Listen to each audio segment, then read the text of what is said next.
มนจอนำบางเฮ็ดสากเสเลมนเซอ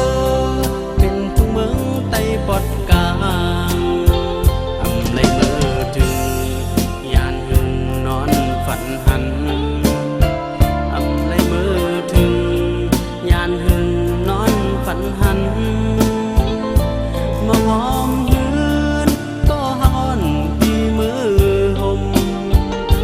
เฮิงเปิ้นกว่าน้ำตาสายไหลออกลูกมาเป็นว่าสายไหลนอนฝัน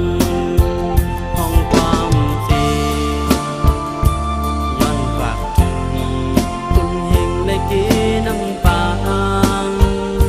ใส่ตัวให้ถึงลูกยิงอ่อนมือเปปันมือจ้องก็เลย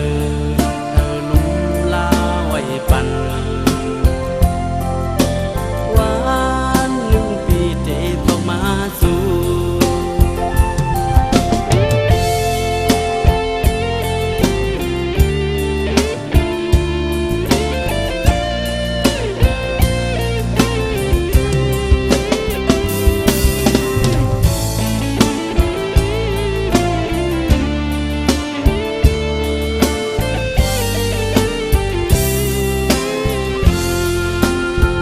อาจจะมา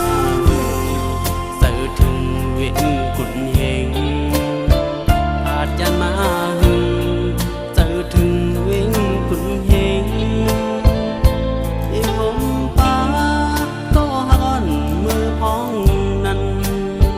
ไล่ซื้อมนจอนำบางเฮ็ดสากเสเลมนเซอเป็นทุกเมืองไต้ปอดกลางอำไลเมื่อถึงยานหึงนอนฝันหันอำไลเมื่อถึง